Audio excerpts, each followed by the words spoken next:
Assalamualaikum warahmatullahi wabarakatuh. Perkenalkan, nama saya Rizka Febrianti dari kelas A4 Program Studi Pendidikan Guru Sekolah Dasar. Di sini saya akan mempresentasikan tentang pendidikan kesehatan dan kesehatan mental. Pendidikan kesehatan adalah proses di mana individu dan komunitas belajar tentang kesehatan dan cara membuat keputusan yang tepat untuk meningkatkan kualitas hidup mereka. Proses ini tidak hanya tentang memberi informasi, tetapi juga mengembangkan keterampilan praktis seperti cara memasak makanan yang sehat dan membuat sikap positif terhadap praktik kesehatan seperti motivasi untuk berolahraga. Tujuannya adalah untuk memperdaya individu agar proaktif dalam menjaga kesehatan mereka sendiri. Yang kedua yaitu kesehatan mental, di mana kondisi kesejahteraan menyeluruh, bukan sekedar ketiadaan penyakit mental. Ini berarti individu mampu menggunakan kapasitas kognitif dan emosional mereka, mengatasi tekanan hidup yang wajar, bekerja secara produktif, dan berkontribusi kepada masyarakat. Kesehatan mental adalah fondasi untuk menikmati hidup, belajar, dan berpartisipasi penuh dalam masyarakat. Keterkaitan dan saling mempengaruhinya, poin ini menekankan bahwa kesehatan fisik dan mental tidak berpisah. Kondisi fisik yang buruk bisa memicu masalah mental, seperti penyakit kronis dalam menyebabkan depresi. Dan sebaliknya, masalah mental dapat mempengaruhi kesehatan fisik, seperti stres kronis bisa melemahkan sistem imun atau memicu penyakit jantung. Oleh karena itu, pendekatan holistik yang mempertimbangkan kedua aspek ini sangat penting untuk kehidupan yang berkualitas. Pentingnya pendidikan kesehatan mental, yaitu yang pertama, mencegah penyakit. Pendidikan kesehatan mental memberikan pengaruh tentang cara menghindari penyakit, seperti memahami potensi sanitasi yang baik mencegah penyebab infeksi, atau mengetahui bahaya merokok membantu mencegah penyakit paru-paru dan jantung. Yang kedua yaitu peningkatan kualitas hidup. Dengan mengetahui kesehatan, individu dapat membuat pilihan gaya hidup yang lebih baik, yang mengarah kepada energi yang lebih tinggi, tidur yang lebih nyenyak, dan kurangnya rasa sakit fisik, dan semua berkontribusi pada kualitas hidup yang lebih baik. Selanjutnya yaitu pengambilan keputusan yang tepat. Individu yang terdidik tentang kesehatan dapat mengevaluasi informasi medis dengan kritis, memilih perawatan yang sesuai, dan mengelola kondisi kronis secara efektif, bukan hanya mengandalkan nasihat dari luar tanpa pemahaman.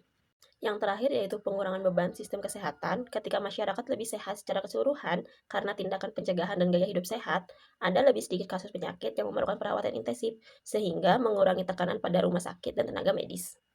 Komponen kunci kependidikan kesehatan yang pertama yaitu gizi seimbang, kedua aktivitas fisik, ketiga kebersihan dan lingkungan. Gizi seimbang itu difokuskan pada pemahaman tentang kelompok makanan, porsi yang tepat, dan pentingnya menghindari makanan olahan dan tinggi gula untuk mencegah obesitas, diabetes, dan penyakit jantung. Aktivitas fisik yaitu penjelasan tentang berbagai jenis olahraga, rekomendasi durasi dan intensitas, serta manfaat bagi kesehatan jantung, otot, dan mental. Kebersihan diri dan lingkungan meliputi praktik dasar seperti mencuci tangan yang benar, mandi teratur, kebersihan gigi, serta pentingnya pengelolaan sampah yang tepat, kebersihan rumah, dan akses air bersih untuk mencegah penyakit menular. Yang selanjutnya yaitu memahami kesehatan mental. Ada beberapa cara. Yang pertama itu tanda-tanda kesehatan mental yang baik, faktor yang mempengaruhi kesehatan mental, dan kondisi kesehatan mental umumnya.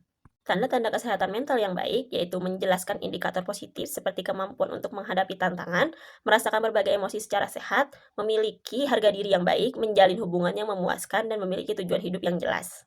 Yang kedua, faktor yang mempengaruhi kesehatan mental adalah menjelaskan tentang berbagai faktor yang dapat mempengaruhi kesehatan mental seseorang, baik positif maupun negatif, seperti genetik, lingkungan, gaya hidup, dan interaksi sosial. Kondisi kesehatan mental umum yaitu mengidentifikasi beberapa gangguan mental yang sering terjadi seperti depresi, kecemasan, dan bipolar. Selanjutnya itu pendidikan kesehatan mental, yaitu mengenali tanda dan gejala, mengurangi stigma, keterampilan mengatasi masalah, serta dukungan sosial.